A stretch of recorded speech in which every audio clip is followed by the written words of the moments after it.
Perlas del libro de Éxodo. Dios establece leyes justas para asegurar la sana convivencia de su pueblo. Entre las leyes a favor del pobre se establece un calendario agrícola. La adoración giraría en torno a 3 fiestas anuales. Por último, la seguridad y guía del pueblo estaría a cargo del ángel de Jehová. Bendito Padre que estás en los cielos, nos dirigimos a ti, Señor, para invocarte que nos dirijas en el estudio del capítulo 23 del libro de Éxodo.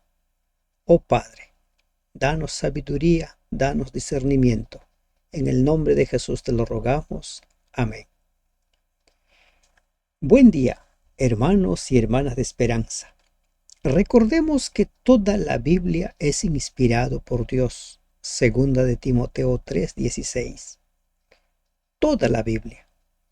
Cada historia registrada tiene un propósito. Nuestra enseñanza, darnos esperanza, mostrarnos el camino que debemos seguir.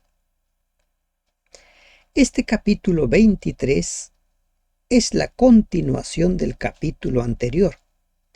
Nos vamos a encontrar con una serie de leyes que sería bueno, necesario y saludable para nuestra vida que veamos la mejor manera de incorporarlo a nuestra vida.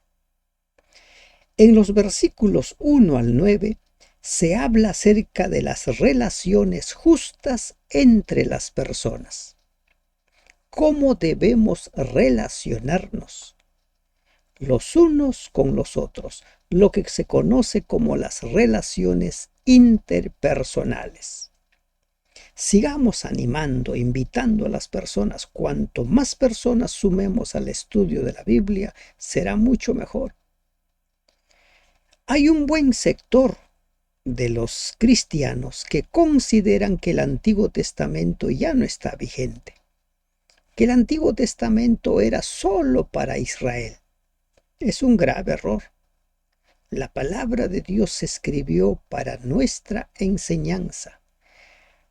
Las escrituras del apóstol Pablo, las enseñanzas de Jesús, giran en torno al Antiguo Testamento. Si no hay el Antiguo Testamento, el Nuevo Testamento no tiene en qué fundarse. Ingresemos al estudio de este capítulo 23. No admitirás falso rumor, no te concertarás con el impío para ser testigo falso. Aquí nos vamos a encontrar con una serie de amonestaciones y la primera amonestación es que no debemos admitir, no debemos prestarnos a los rumores. Los rumores generalmente no son verdades y la persona que viene a contarte un rumor generalmente te va a decir, pero no digas que yo te lo dije. He escuchado por allí. Lo mejor que tú debes hacer es no prestar oído. Si la persona te quiere decir algo, dile, ¿puedo tomar tu nombre para decir esto a la persona de quien me vas a hablar? Va a ser la mejor manera de cortar los rumores. No des oído a los rumores. No te concertarás con el impío para ser testigo falso. En la Biblia encontramos casos de testigos falsos. Cuando Jesús es juzgado, se compraron testigos falsos. Para apedrear a Esteban, se compraron testigos falsos. Lamentablemente, aquel dicho de que toda persona tiene un precio y algunos son más baratos que otros, suele ser cierto. Jezabel compró testigos falsos para apoderarse de la viña que su esposo Acab deseaba. Y Jesús fue acusado por testigos falsos. La amonestación es: no te concertarás con el impío para ser testigo falso. ¿Quién es el impío? Por ejemplo, el impío es aquel que soborna, que paga un precio para que alguien se presente como testigo, el testigo falso. En el caso de Jesús y de Esteban, fueron los líderes religiosos, los impíos. Qué contradicción, ¿verdad? Ellos fueron los testigos falsos. No seguirás a los muchos para hacer mal, ni responderás en litigio inclinándote a los más para hacer agravios. Aquí nosotros nos encontramos con lo que se conoce como la psicología de masas. La gente suele repetir y repetir: la voz del pueblo es la voz de Dios. ¿No es cierto que la voz del pueblo sea la voz de Dios? ¿No es cierto que las mayorías tengan razón? Y por esa razón es que en las iglesias principios no se deben someter a votación. Y lamentablemente se han ido poniendo a votación principios bíblicos. Y como consecuencia, las mayorías han acordado hacer ciertos cambios, modificaciones. Los principios dados por Dios no se someten a votación. Fueron las mayorías los que pidieron que Jesús sea crucificado. Las mayorías. No seguirás a los muchos para hacer el mal. Como todos lo hacen, entonces yo también lo voy a hacer. Cuando alguien quiere comprar algo, ve cuántos lo están comprando. Si lo compra mucha gente, entonces yo también lo compro. Psicología de masas. En una campaña política, los políticos suelen encontrar formas, métodos para engañar a las masas. Y cuando un grupo empieza a seguir, esa masa empieza a crecer más y más. Y los cristianos no estamos llamados a seguir a los más, a seguir a las multitudes. No estamos para ello. No. Estamos para ir por el lado de la verdad, por el lado de la justicia. ¿Qué más dice? Ni al pobre distinguirás en su causa. En la versión Jerusalén dice: no favorecerás al pobre en el pleito. Algunos al pobre, por ser pobre, lo marginan. Otros hacen injusticia con el pobre por su condición de pobre. Y el Señor dice: cuando tengas que ver en algún juicio, en algún pleito, no lo favorezcas porque es pobre. En todo pleito, en todo juicio, debe decidirse por el lado de la justicia. Sea pobre, sea rico, por el lado de la justicia. Así de claro. En los pleitos, la evidencia tiene que ser verídica. Además, no se debe hacer favoritismo al pobre por compasión, ni al rico pervirtiendo la justicia. La justicia no debe tener escalas que favorecen a un nivel social sobre otro. La justicia debe ser imparcial para todos.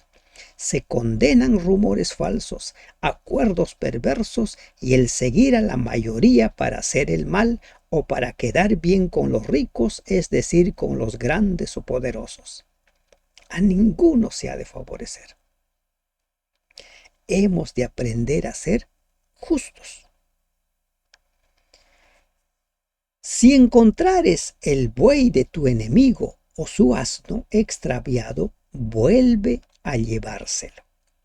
En los versículos 4 y 5, Dios establece cómo debemos relacionarnos con el enemigo, con quien no nos quiere. Mire, la otra persona puede declararse nuestro enemigo, puede actuar como nuestro enemigo, pero nosotros no hemos de actuar como enemigos. ¿Qué dice? Encuentras un bien. Mire, aquí encontramos buey, asno, porque giraba en torno a ello la economía en ese entonces. Hoy en día usted no tiene ni su buey ni su asno. Usted tiene otras pertenencias.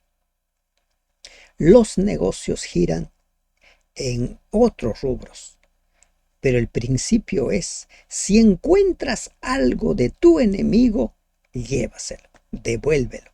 Si vieres el asno del que te aborrece caído debajo de su carga, le dejarás sin ayuda, antes bien le ayudarás a levantarlo.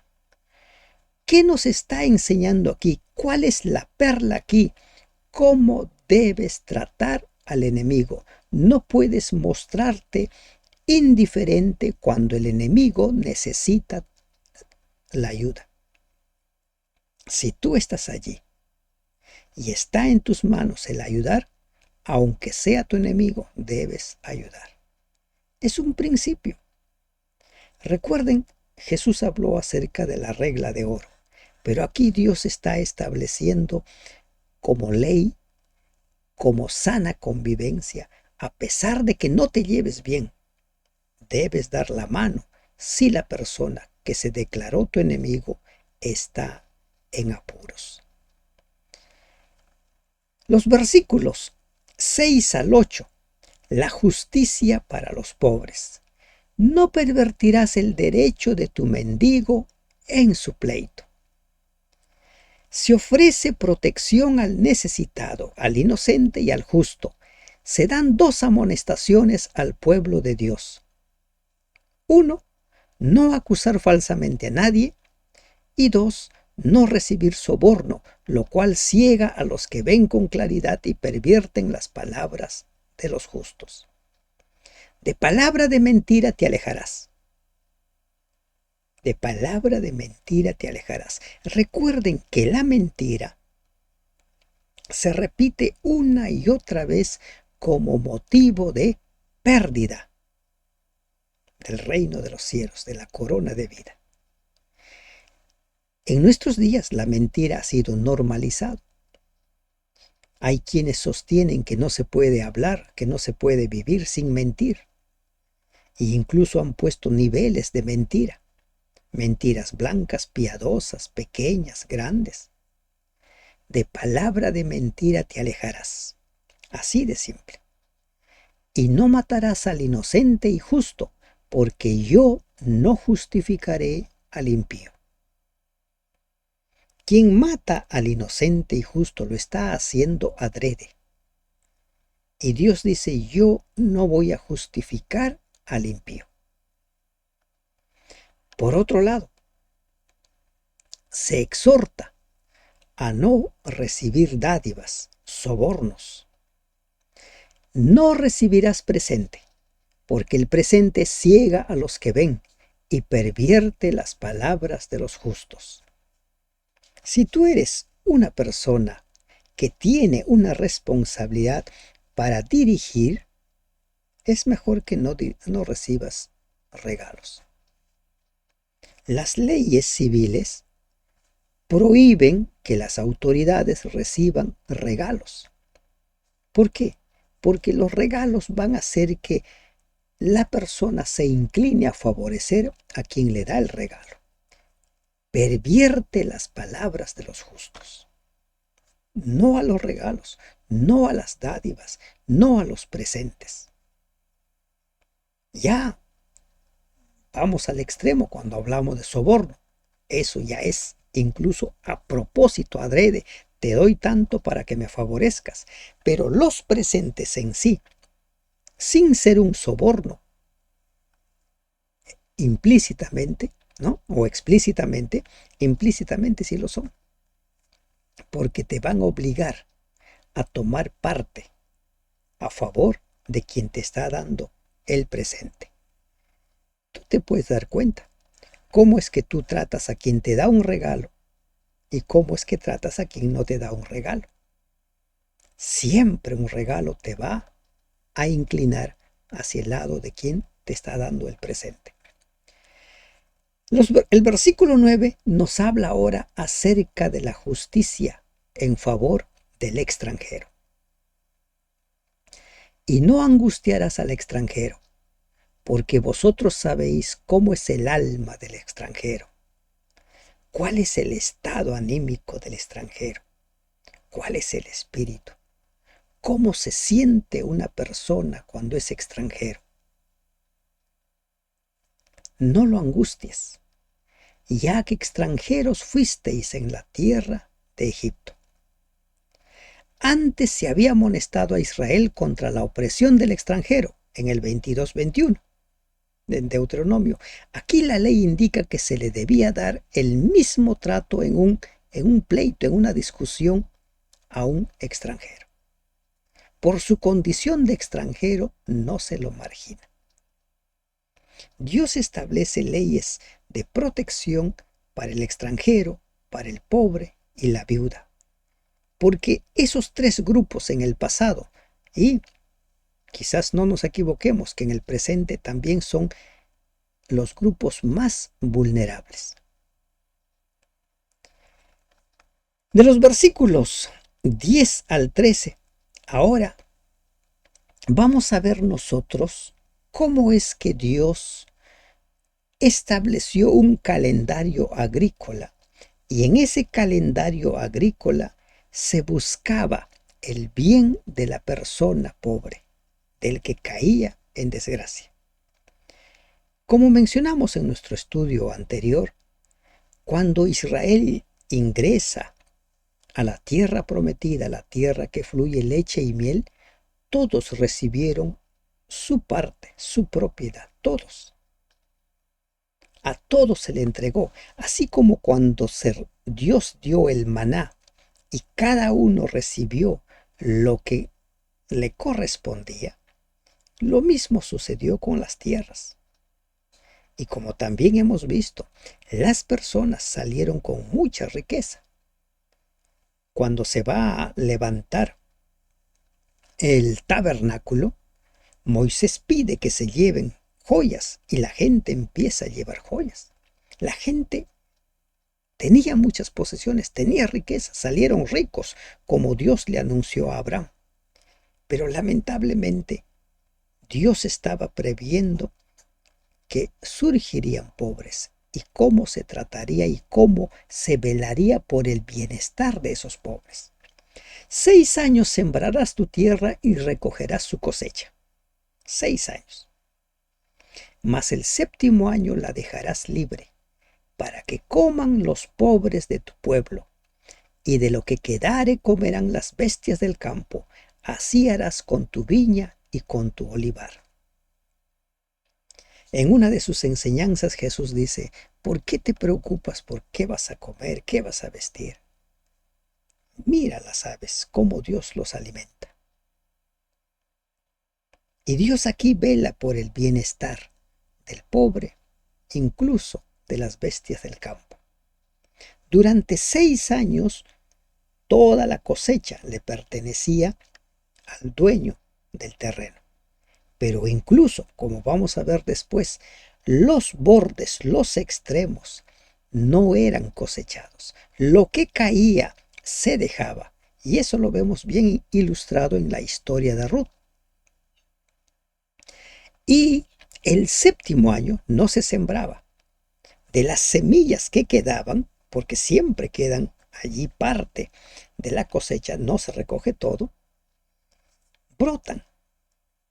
Y ese año que no se sembraba, igual la tierra producía. ¿Y para quién iba a producir? Para el pobre, para las bestias del campo.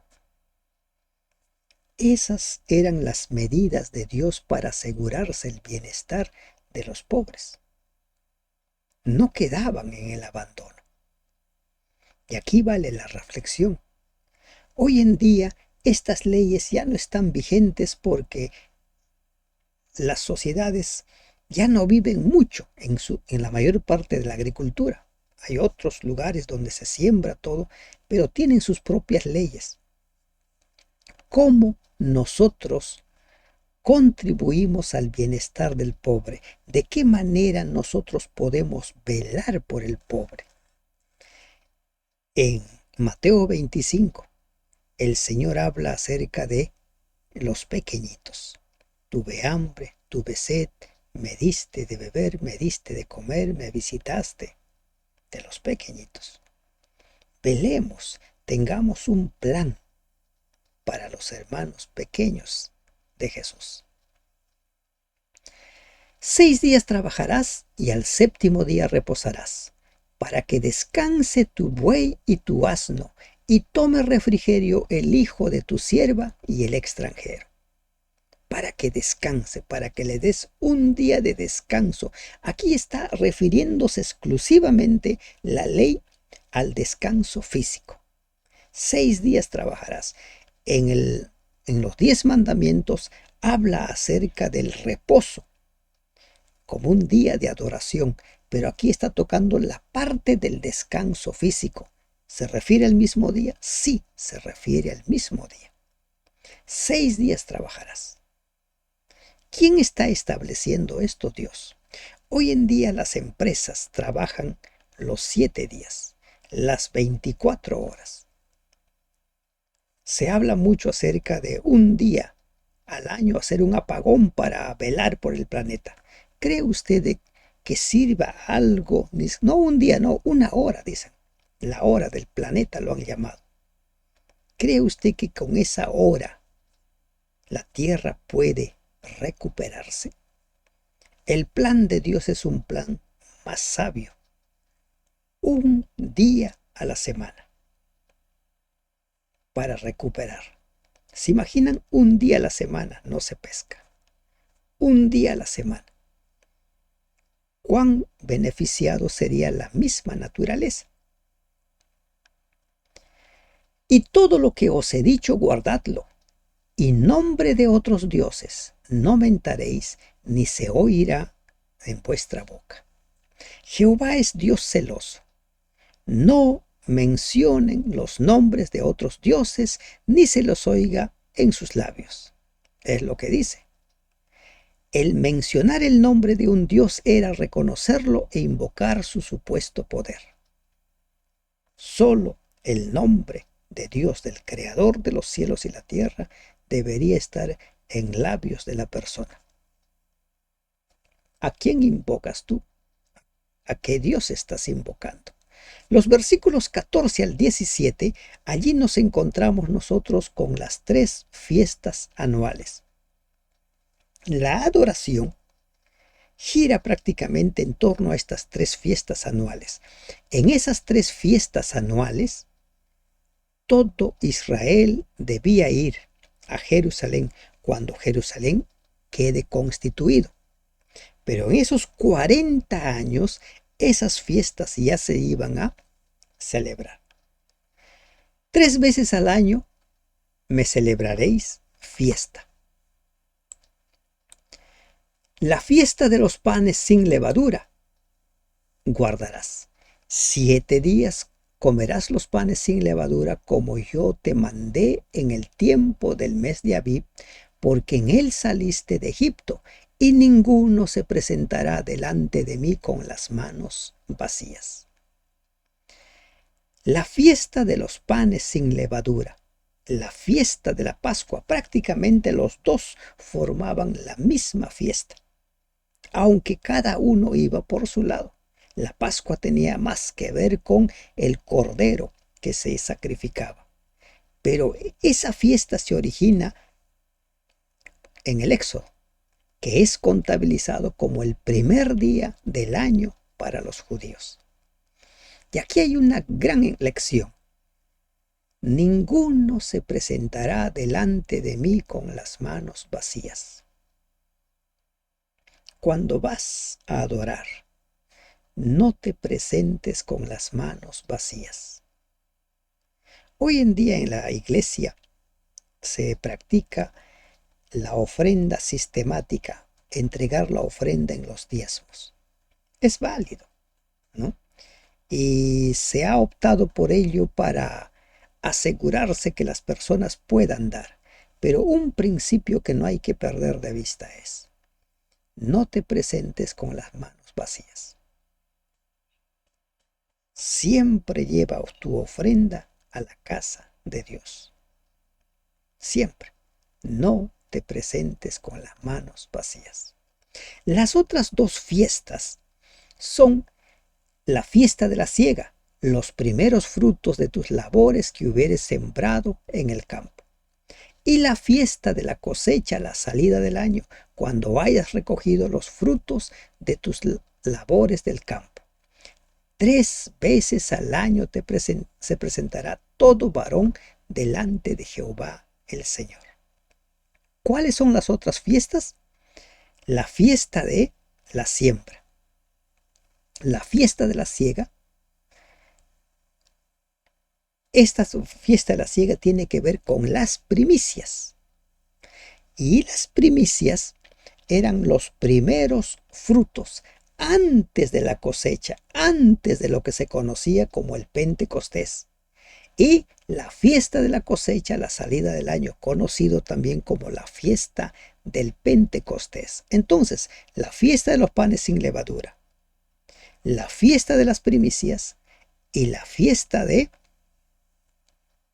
el Pentecostés eran las fiestas anuales, las 3 fiestas anuales que en el tiempo ya cuando Israel se constituyó como nación y fue levantado el templo, toda la gente viajaba allí, incluso antes de que se levantara el templo. No ofrecerás con pan leudo la sangre de mi sacrificio, ni la grosura de mi víctima quedará de la noche hasta la mañana. Cuando se estableció la Pascua, quedó en claro de que la carne del cordero pascual debía ser comido y lo que sobraba se quemaba, no se guardaba. Y Dios va recordando ciertas leyes, ciertos principios. Y este principio se utiliza cuando en las iglesias hoy en día se realiza el servicio de comunión.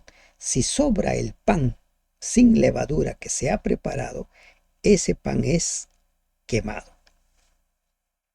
Las primicias de los primeros frutos de tu tierra traerás a la casa de Jehová tu Dios. No guisarás el cabrito en la leche de su madre. No lo harás. Miren, cada ley que se va dando tiene un principio, una razón. Las primicias, los primeros frutos, eran como una especie de ofrendas de gratitud.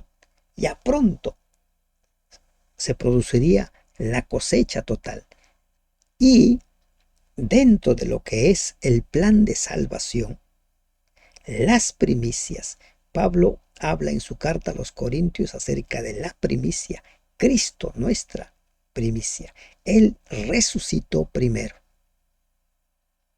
Y la resurrección de Jesús asegura la resurrección de todos los hijos de Dios, de todos los que murieron en el Señor.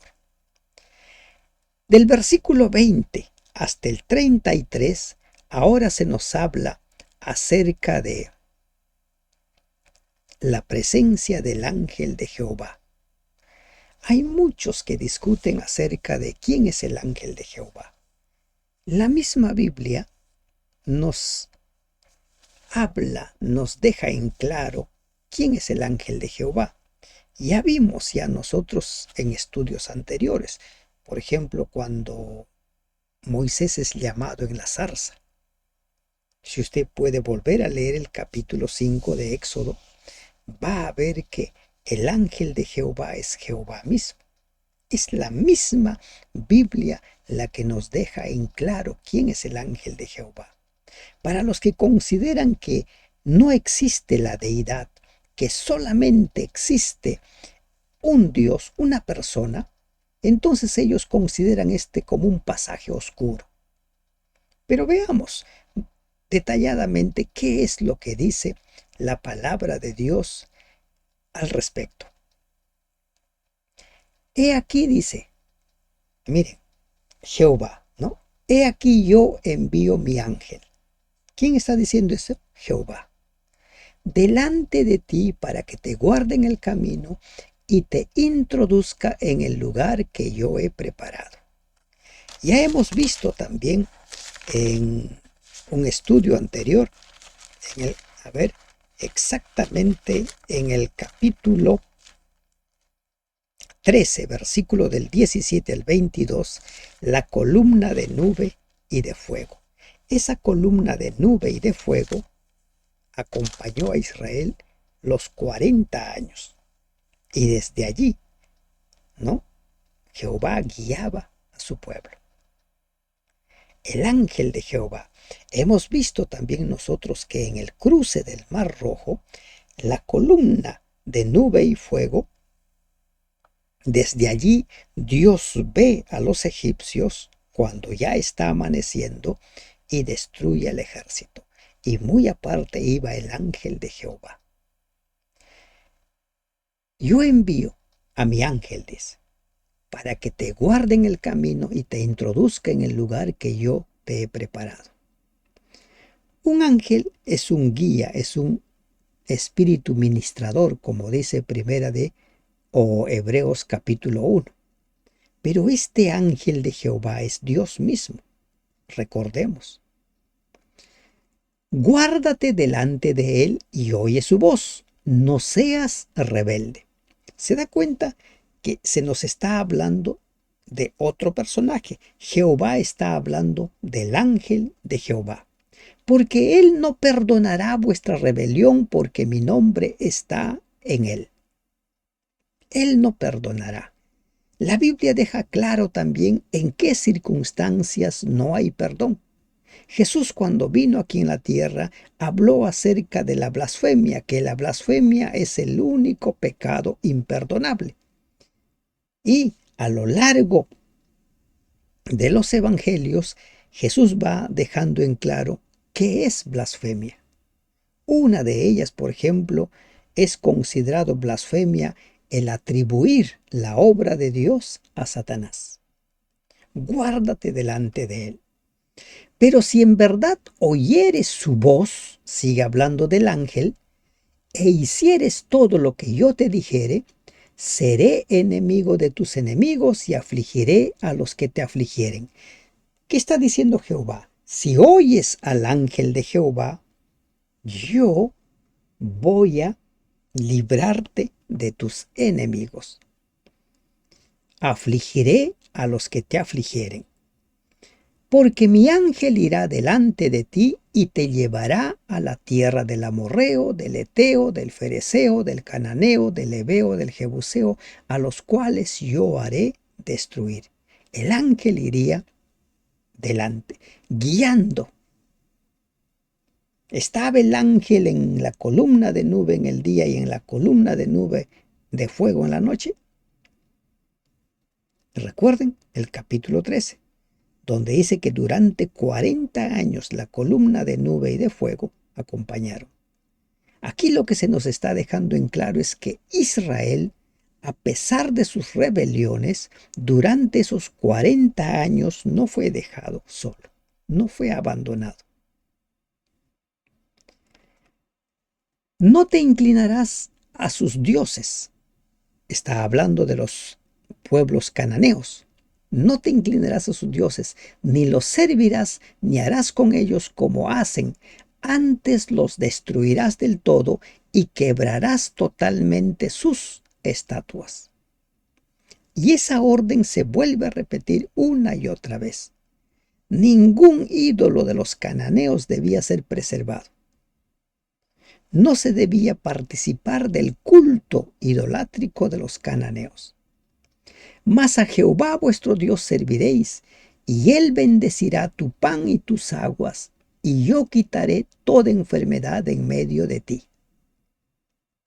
Presten atención a este versículo. ¿Qué es lo que nos está diciendo este versículo? Miren lo que dice. Mas a Jehová vuestro Dios serviréis. ¿Quién empezó hablando en el versículo 20? Jehová. He aquí yo envío mi ángel delante de ti.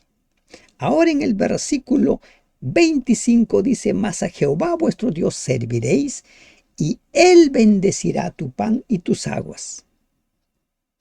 Y ahora pasa la otra persona.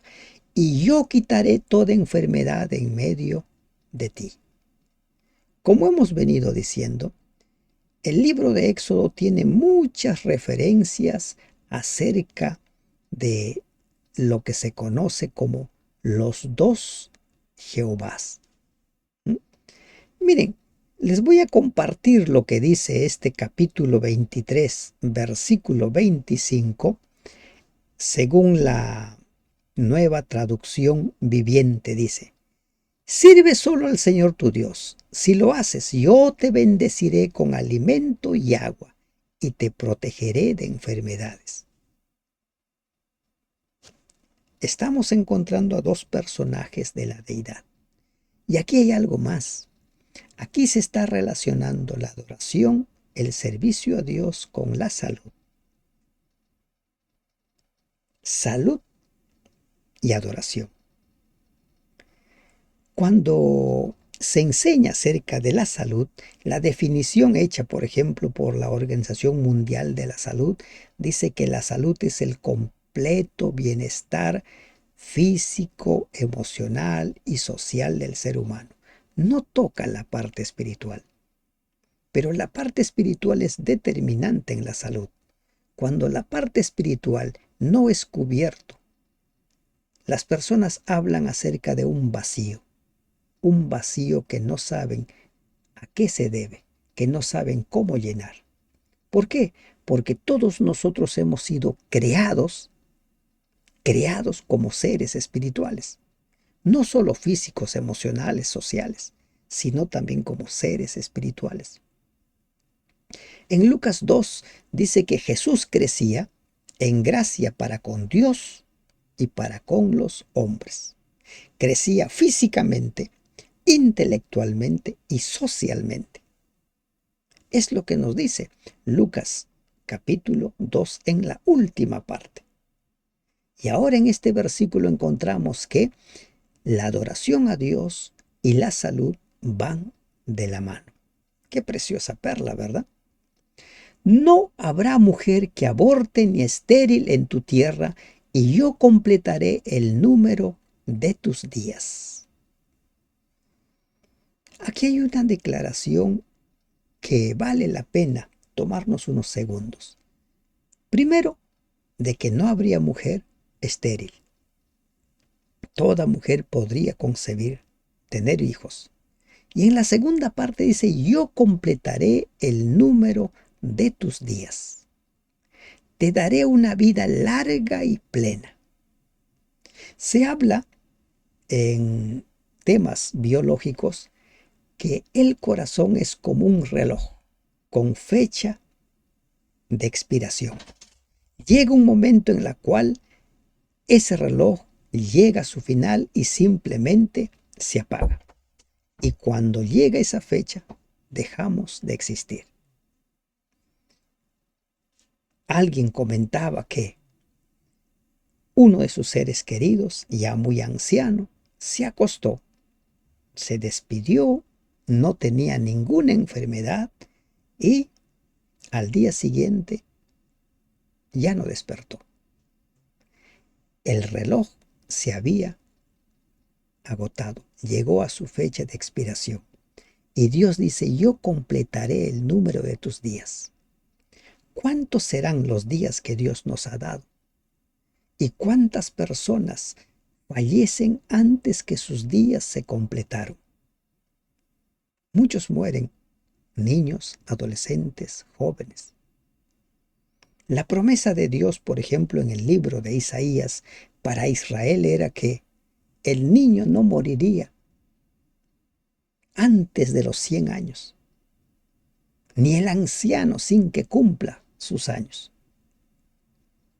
El plan de Dios es que nosotros vivamos, que cada uno de nosotros completemos nuestros días, el número de nuestros días.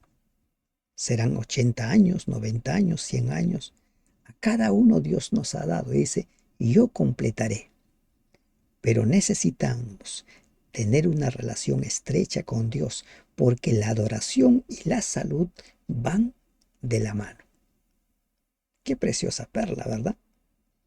Yo enviaré mi terror delante de ti y consternaré a todo pueblo donde entres y te daré la cerviz de todos tus enemigos. La seguridad de que Israel iba a llegar a la tierra prometida, la seguridad de que sus enemigos no podrían contra ellos. Dios les estaba asegurando, pero que debían adorar a Dios, no adorar a los dioses de los cananeos. Debían destruir a todas sus imágenes, todas sus estatuas. Enviaré delante de ti la avispa que eche fuera al ebeo, al cananeo y al eteo de delante de ti. No habría enemigo que les hiciera frente. El rey de Moab se llenó de miedo al escuchar que Israel avanzaba, y él pensaba que sus tierras le iban a ser quitadas, pero Dios había establecido que a ellos no se les quitaría sus tierras. Pero este rey no sabía de la orden de Dios a Moisés, no sabía. Contrató a Balac o a Balaam. El rey de Moab era Balac. Contrata a Balaam para que maldiga al pueblo. Y Balaam, en lugar de maldecirlo, lo bendecía. No hubo enemigo capaz de hacer frente al pueblo de Dios mientras éste se mantenía fiel al Señor. No los echaré de delante de ti en un año, para que no quede la tierra desierta y se aumenten contra ti las fieras del campo. Poco a poco los echaré de delante de ti hasta que te multipliques y tomes posesión de la tierra. Estrategia divina, ¿verdad? No quedarían abandonados los campos para que las fieras no hicieran su morada y se convirtieran en una amenaza para el pueblo, como sucedió cuando los asirios desaparecen a los israelitas al reino del norte y aparecieron fieras que iban devorando a la gente que había repoblado el imperio asirio esas tierras. Y Dios dice, no va a ser así. Poco a poco los voy a ir desapareciendo en la medida que ustedes se vayan multiplicando.